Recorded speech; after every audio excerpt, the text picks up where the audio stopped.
The Lord be with you. And also with you. Loving God, we give you thanks for this day and for the opportunities that it provides. As we discuss to discern the affairs of St. Martin's and the plans that we're laying out, we ask for your guidance. We ask for your grace. We ask for your patience. In Christ's name, amen. All right, this is the first of several forums through the month of January. A lot of it's helping prepare us for the annual meeting, right? Annual meeting will happen on the 28th between the services, so the same time, but that'll be over in the church. Next week, we're going to talk about mission and ministry, the things we're doing and the things we've done. The 21st, we're going to talk about budget and finance. We'll look at how we spent money and how we plan to spend money in the coming year. That'll all help make the 28th go smooth and efficient, and so we can get to church and to lunch. Today, we're talking about an update for the master plan. We, 6 months or so ago, I guess it was last summer, we had an update where we talked about a little bit more. And so this is something our architects just gave us an update. Last month, the vestry just voted on moving into the next step. They did that. This thing's going to keep going to sleep on me. The vestry voted to move forward with the next step. A couple weeks ago. And so this is just to let you all know where we are. This is what the new interior can look like, maybe. None of this is final. And so when we get to questions, like, don't ask me what color the tile is going to be. Don't ask me, like, how many ovens are going to be in the kitchen. We don't know these answers, right? We know broad answers. We have some sense of timeline, but no one's picking out finishes. No one's making, like, what color is the wood going to be on the cabinetry. Like, we're not going to argue about that today. We're going to save that for committee meetings down the road. All right? Is that a deal? Okay. This is a general sense of what it's going to look like. But first, before we can get all of this done, we need to do some work in here. That's actually the next step, right? The church is going to be down the road. Relatively soon-ish, is going to be in here. Because broad scope, right, the offices are moving out of the church building and moving down what's the classroom hallway. And we'll walk through this a little bit. Parish hall, this one's going to stay mostly the same, just be freshened up a little bit. Small parish hall is going to go away, and that's going to become kind of a reception welcome area. And so we'll talk a little bit more specifically about all that. All that will free up space then that we can push walls out, expand a roof line, expand the nave. So the other building in hopefully a couple years will all be a church. And this will be admin and classroom space over here. We'll talk about timeline, budget, things like that a little bit later on. But so y'all can see this. If this lets me zoom in some. Oh, but then it disappeared on me. Technology. Oh, it went to another page. Yeah, can you all see that? Yeah. Okay, so where we are, largely staying the same. All of this, largely staying the same. Kitchen, this will, we're going to close off one side because we no longer serve cafeteria style because we no longer have a school. So it won't be open on the one end. The kitchen's going to change a little bit. I know some of y'all are getting a little worked up about that. We're going to talk about that later on when we get to like the final planning about the kitchen. There's going to be a group of people. It's not just random architects that are going to make these decisions. It's groups of people who actually do the work today. And another thing we do with that is we're going to realize the work we do today, and we're not going to build a kitchen for a school, right? Because we don't need a kitchen for a school. We're going to build a kitchen for a church that does the things the church does today. The real work is going to be down that hallway and in the small parish hall. You'll see the nurseries moving over here across from the lobby and such from the church. So it'll be real easy access over there. It's going to be kind of a reception area. Annika's desk will be around here, a work area, offices down here. And so if you think about some things that are missing in this, a big one is the prayer shawl room is going to be taken up into the office.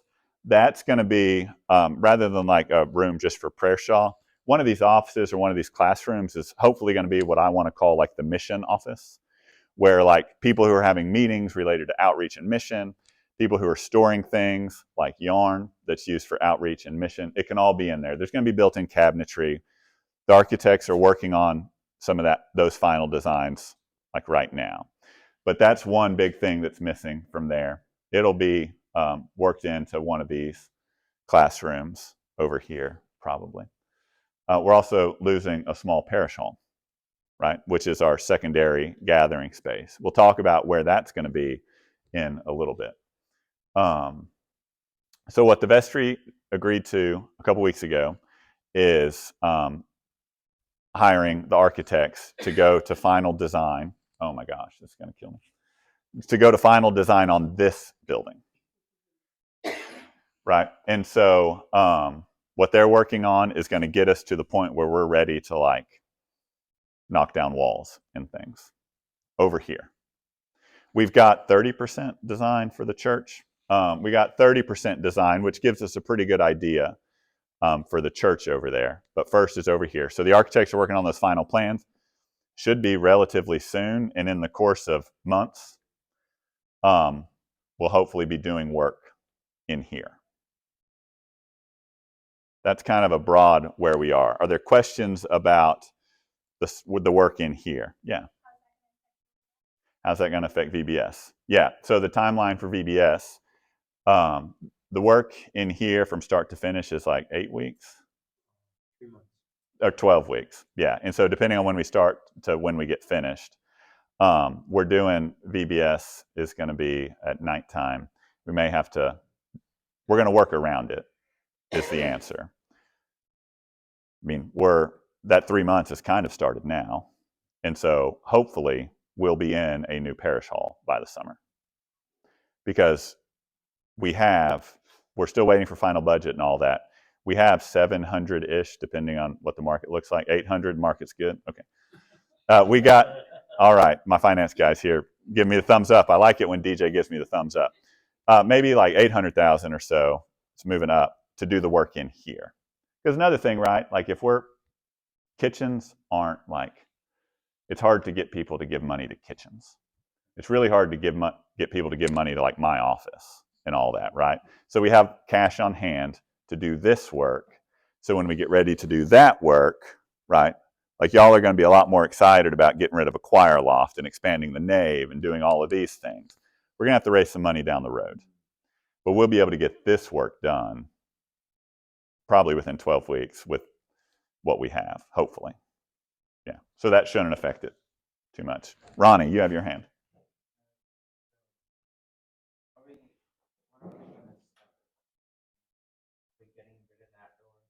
Yeah, so, oh my gosh, come on. When the architects get final plans and we make some final decisions, we'll start. The architects are already working. So within this 12-week timeline that DJ talked about, oh my goodness. It's like showing up. There it is. Yeah, you'll see we're getting rid of that door. In order to get us the office space and class space we need, we're adding some stuff down here. Another big thing that I'm interested in this work is site security. We got a lot of doors around here, right? And there's a lot of doors that people don't know who's coming in and out. And this is one of them, right? And so this door over here is going to go away. We'll still have the emergency exits, but as far as like ingress, we're all going to come through that door over there, the main door that now leads into the small parish hall. It's going to come in here. The idea, maybe we'll have a position, a ministry each week in which someone is just the greeter and just stands there. So we know who's coming in there. We'll talk about the church stuff down there. Also during the week, that's easier for us, for Annika, whoever's in the office, to know who's here. There's a lot of times that people are over here. No one in the office actually knows what's happening, which isn't the most secure thing in the world. Yeah. So that door's going away. Yeah, Keith. Yeah, I know we haven't made final designs, or the architects are working on those, but how are they gonna make final designs for the kitchen when we haven't made a decision on what the kitchen's gonna look like? DJ. So in the contract we have signed, there are at least 2 meetings before they're working on stuff that would be thrown away. With everybody who is a stakeholder for everything in this building. So they're gonna call one of us and say, okay, it's time to have a gathering, everybody who's a stakeholder will be invited. And they'll have a conversation. Yeah. And so for the education piece, you know, you can think Liza, people involved in adult education. We'll talk about how the space is used for that. For the office piece, the staff is going to be here. For the kitchen piece, the hospitality folks are going to be here for those meetings. Yeah. I have a question. How is it that the double doors in the small parish hall are any more or less secure than that set of double doors? It won't be double doors anymore. There won't be exterior entrance. The lobby. Okay, so here we can start to talk about more broadly. There won't be a breezeway over there. It's now going to be an enclosed lobby. And so this is like there's a roof here now. There's a whole hallway. During the week, this is more secure because Annika's right here. On Sundays, it'll be more secure because hopefully there will be a ministry leader here or some type of minister here, right? Another way, this is something that's going to be in the works. Another way these things are going to be more secure is everything's getting rekeyed. Everything's getting recoded, and people who need keys and codes will have them. Right now, a lot of people who it's nice to have them, that's really insecure. The example I use is there was a shooting at an Episcopal church in Birmingham, Alabama, in which several people at Bible study were killed. The person who killed them had keys to the building, right? And so part of our diocese requires us to know who has keys and codes. We actually don't know that, right? And so another way it's going to be more secure is we're going to know who can get in and out. That's all part of what's working with that. Yeah. Can I make a recommendation that we not have a code that you punch in with everybody necessarily? Like go with a swipe card or something. Have one place that has a keypad, but when you're punching your code in, and I've thought about this, my kid has watched me punch the code in. He knows it. He's not allowed to use it, but Yep. he automatically, when he sees something, he also knows my ATM code and my mom's. It's just something that the way his mind works. Yeah. We need to not have that security flaw. Yep. There is a cost involved in this, but there is a way to do it to where individual people have individual codes. Yep. So you would actually have a time log of what person's coming in. Yeah, and It's more expensive, but it's and our current system can allow us to have certain, and so some of this is like if someone needs a code for a week, we give them a code and we take it away, right? Like right now, people who are running elections, people who have HOA meetings, they come and get a key, right? There could be a time in the future in which we give them a temporary code. All that site security, we have another task force on the vestry that hasn't met in a while, but they help think through security issues and all that. We're going to work with the architects on what some best practices are for all of that. But that's site security is a big component of this as well. So I mentioned this is now enclosed to give us some storage. This is what's now the breezeway that walks back to the labyrinth. And that gets us over here to the chancel and altar area where you would come in the back. Let me see if I can zoom in on this for us some. You'll notice the narthex is completely exposed. That's because there is no second floor there. There's no choir loft. The choir is now all these other seats because we haven't actually increased to like 20 chalice bearers. That's going to be choir. You'll notice some other things down here. Sacristy moves over here. The chapel is going to be the chapel, but it's going to be part of the main worship space, right? And so we'll have it over there for smaller services. It'll have its own altar, it'll have its own chairs, but for Easter, Christmas, other times, it's going to be a transept, right? If you think about a church as a cross or a T, a lot of times they have those. This transept will have some seating. That transept will have the chapel. Where will children's chapel go is a question you may have, right? Because we don't want those kids being interrupted by us, right? They need to listen to Miss Claire. They don't need to have some preacher yelling over them. And so they need their own space. That's going to be the lobby, here. This is the part that connects where there's now concrete outside into kind of the welcome center over here. There's going to be enough space in there. They're going to have their own space. And so instead of going out these doors to the chapel, I'm going to just point the other direction and say they go out these doors to Children's Chapel over there. So there's a space for that. Another thing we're missing out on is the smaller parish hall. So when we have multiple things going on, there's nowhere for a second group to meet. The new narthex is going to be 3/4 of the size of the small parish hall, so roughly equivalent.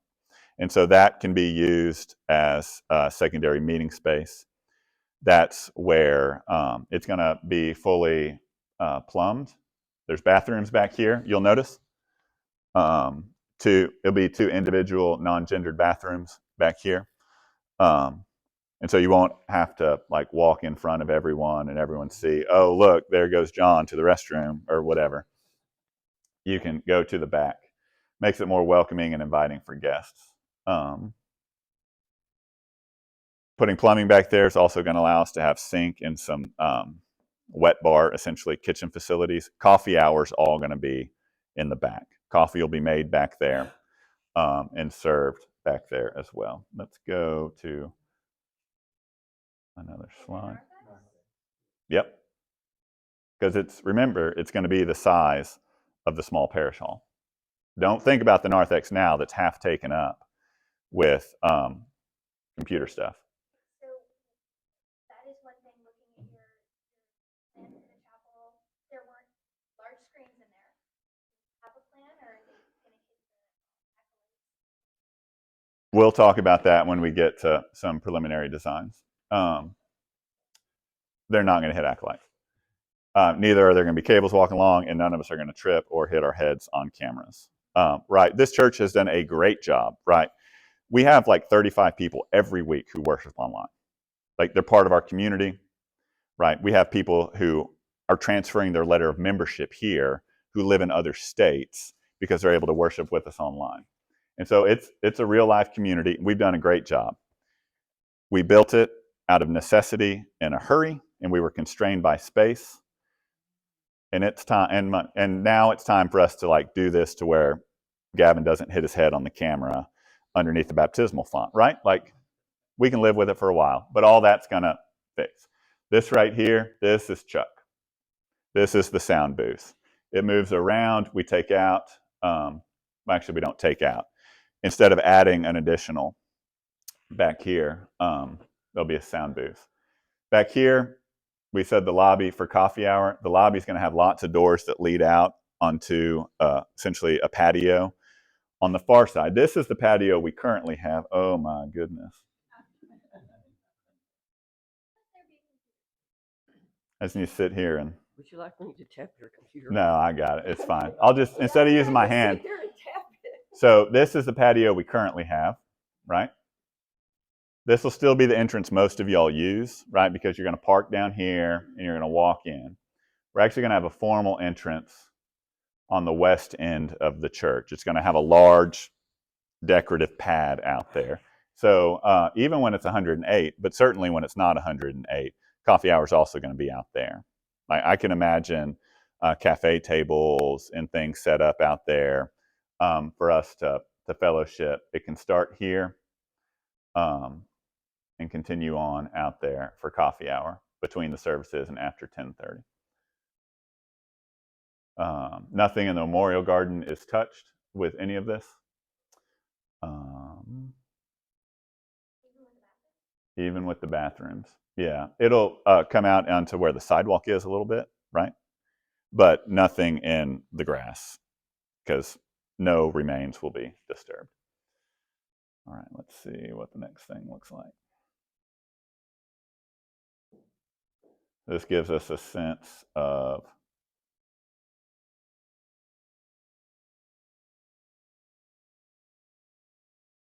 we'll get to the bell tower in a minute. You can see this is the new covered. It's all part of the same building, but I'll call it a covered walkway. It's now a non-covered walkway. It's going to be encased. There'll be storage in a hallway there. This is a new roof line that extends all the way to the back. We'll talk about what the inside might look like Here is this stuff coming out. There's the addition for the restrooms. Here's that concrete pad. That also gives us a more formal entrance for weddings, funerals, ways to get things in and out that way. In and out, are we gonna fix the sidewalk over on the side of the building? We have that main entrance and we need to have your bulky things in. Can we facilitate it with that entrance? That's a good question. Because like, Do it. Yeah. if Keen wasn't here and Ronnie wasn't helping, the Christmas tree would have been a thing, but less so that than if we've got somebody bringing in tables or something like that for an event. Furniture, a rummage sale. Yep. We would need a double door somewhere. I understand that there's security risks, but you need to facilitate being able to get something wider than, like, Yeah. say we're bringing in a new oven or whatever, like, whatever you need to New piano. bring without hitting a wall. We're not getting any new pianos. I turned one of those down a couple months ago. But yeah, no, all that will be considered in these plans for how we have these entrances and how things get in here. So this is just a more schematic overview. Somewhere I have, yeah, here we go. This is what some of the interiors might look like. See stained glass on the walls. This is the idea. These are the same pews, right? The idea is reuse what we can. The stained glass would replace the windows that are currently in there. The idea is that these would be like stations of the cross. And so there would be the stained glass and stations.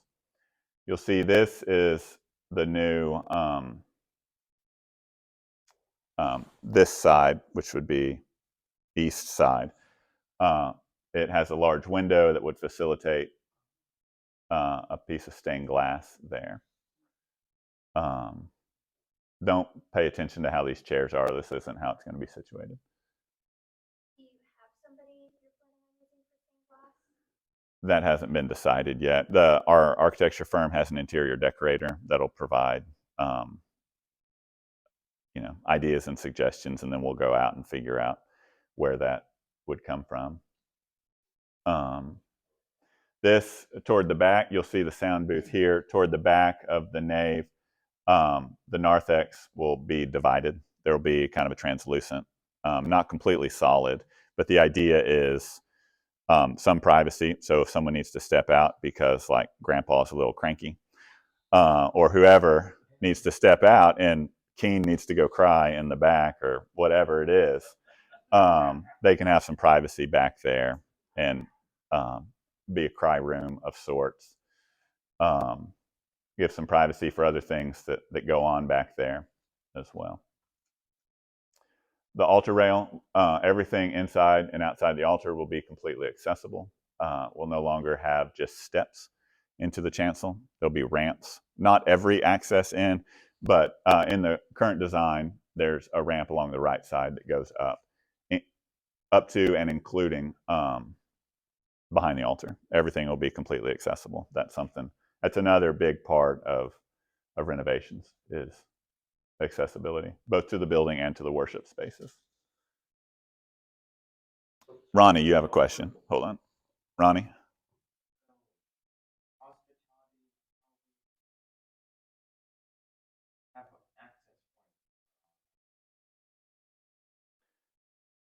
For what? Yeah, getting in here, folks will come through predominantly through the new welcome area and make their way back. I mean, there will be a designated walk-through. You'll come through and get when we do larger things here. On a typical Sunday, hospitality is all going to happen in the back of the church because we lose a considerable amount of people who, when they have to walk by their car, they just go get in their car. And so for the week-to-week hospitality, the idea is that we have space in the back of the church and outside of the church for that to happen.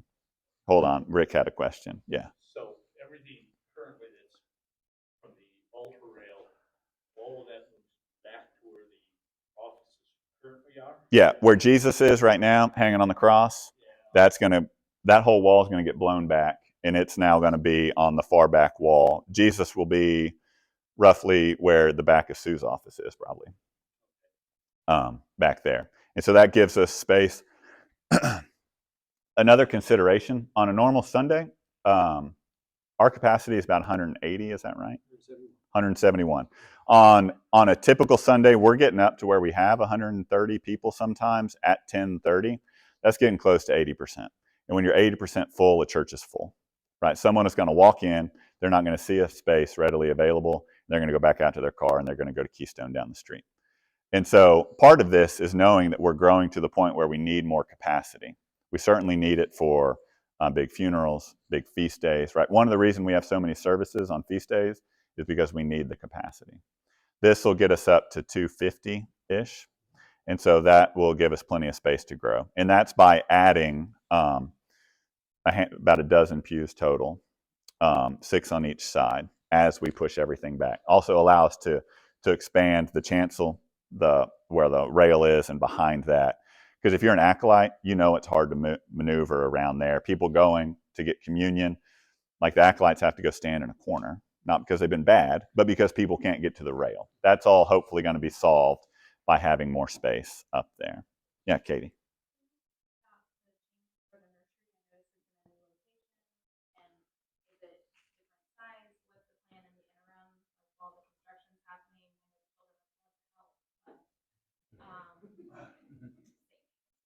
Yeah.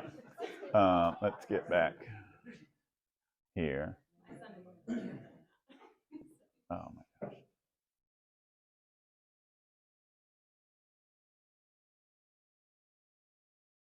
Oh my God. I zoom in too far and it goes away. There.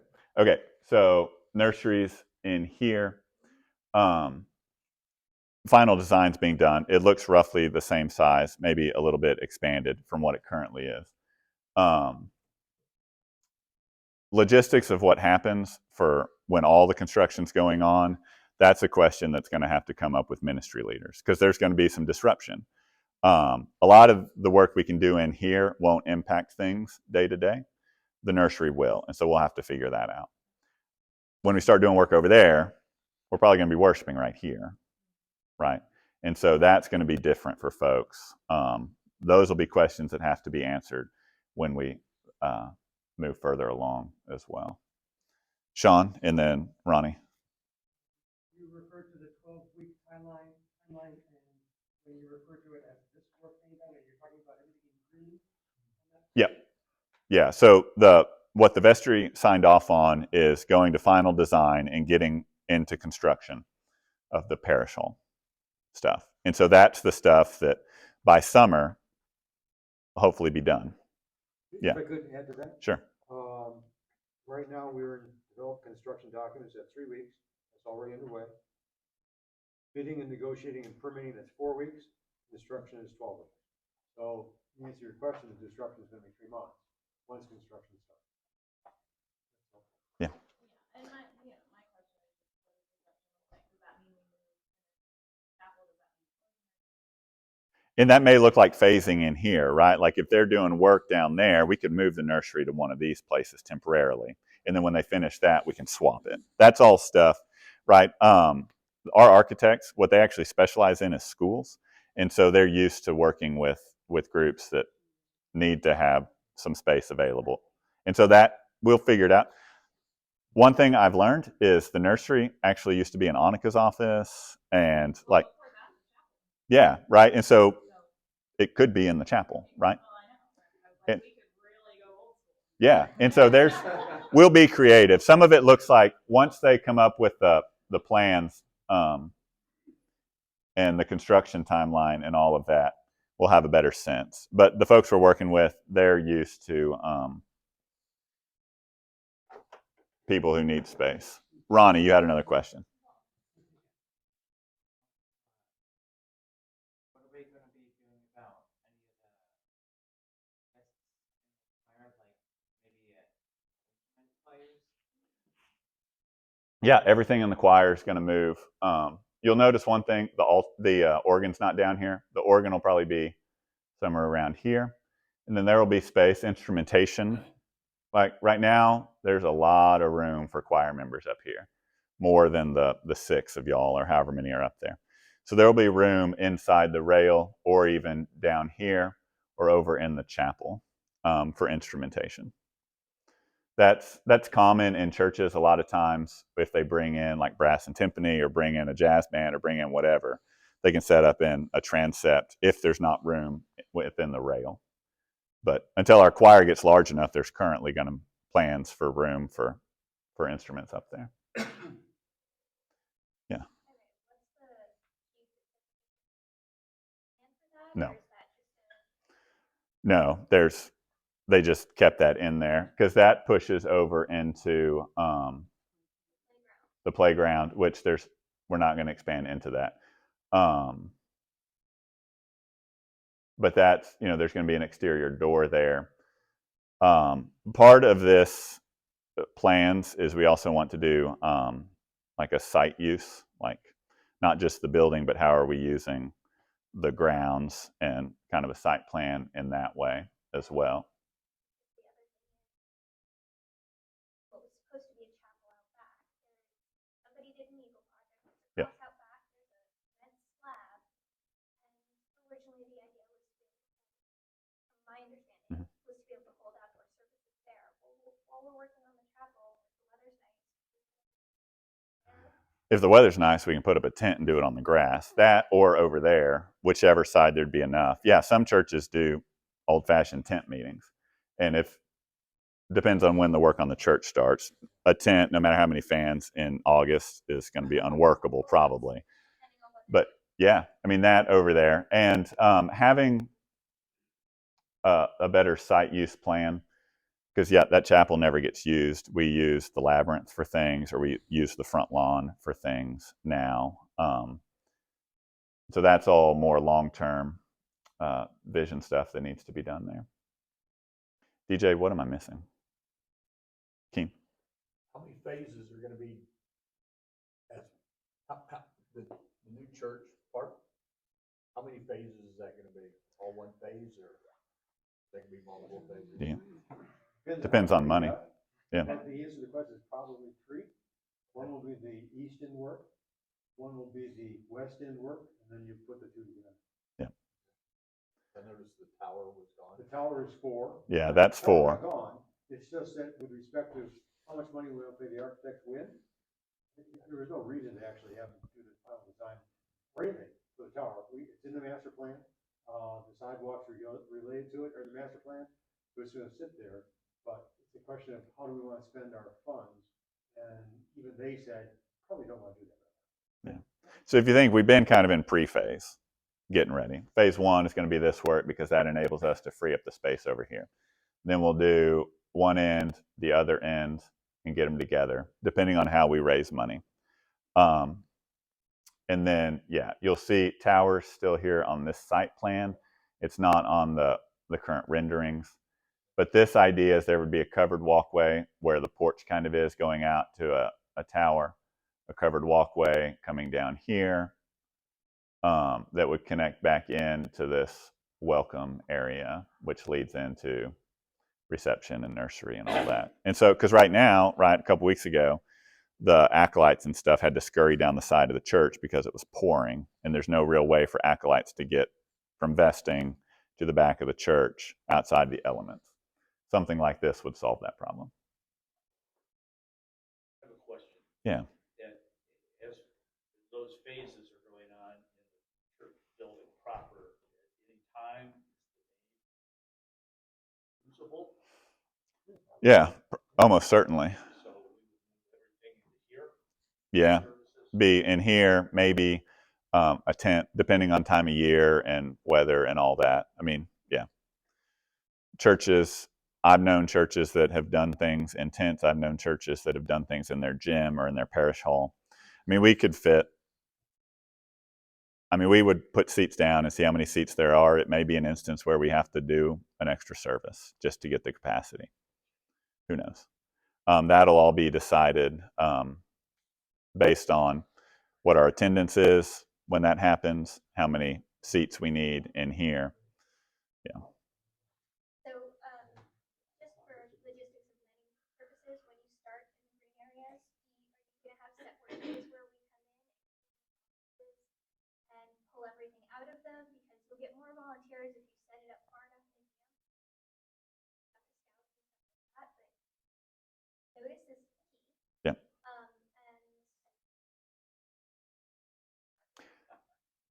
Yeah, I mean, some of these are vacant, but some of them currently aren't, and so there will be a question of looking with staff on what's there and what needs to, like the youth room. What are we keeping? What are we just tossing? You know, some of that will be a staff decision. Um, and then once we get past that, then we'll have work days, I'm sure, to have people come in and help with things. Some of that is just in the cost of demolition and prep work, depending if it's just garbage stuff. No dedicated EYC anymore? I mean, it would move into one of these classrooms, right? Like we have the choir, most of their stuff is moving over here. So choir's actually maybe not choir because Bob does an office in there. Really, not much actually happens in there. And so that can be subdivided. It's currently subdivided into two there. But no, maybe not a room with a couple couches that is currently vacant anyway. I mean, it's an EYC room, but stuff doesn't happen in there. Some of it's wrestling with the reality of what we have, the space constraints that we have, and having an opportunity to build a church for who we are and who we want to be, right? Yeah.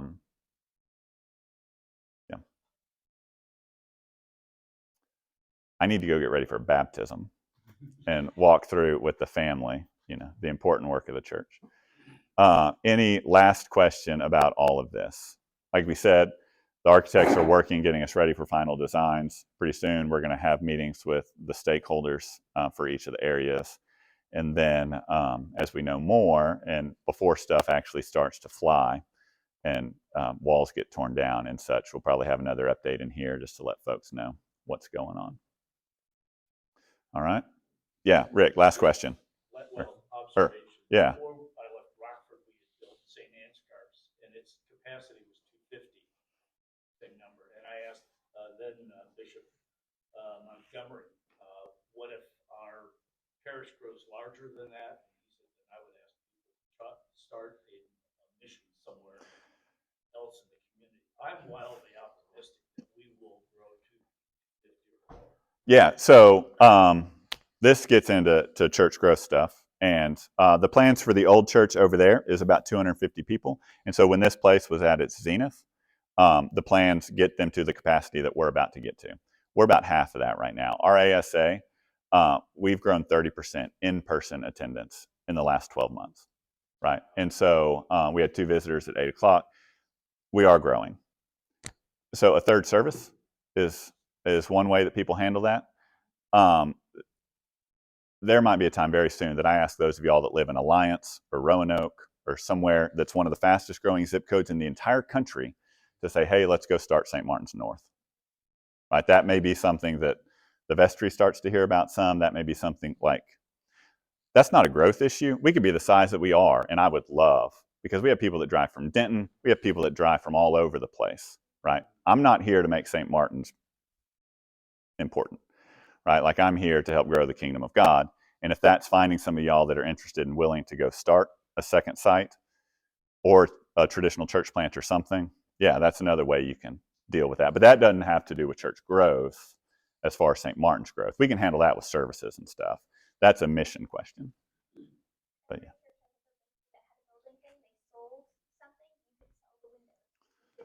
Yeah, we'll figure out the finances with naming opportunities and things like that. And we'll have some of that. Another thing that happens a lot in churches is rectors will build buildings, incur a lot of debt, and then go on to somewhere else. Number one, like Walker is in 8th grade, and I've told him he's not going to move. So, like, y'all got me at least 5 years, right? Well, after that, we can talk to the Holy Spirit. But for at least 5 years, and so hopefully all this is done, we're not going to incur a bunch of debt while I'm here, right? We're going to build what we can build. We might look at ways to finance things, but we're not just going to put it all on a credit card and make people down the road deal with it. Like we're going to actually have a plan. If we get into financing, we're going to have a plan, right? Because I'm not going to leave Gavin or whoever's in charge figuring out how to sell off the land over there just to pay for my dumb mistakes. All right. Go in peace to love and serve the Lord. Thank you. Great presentation.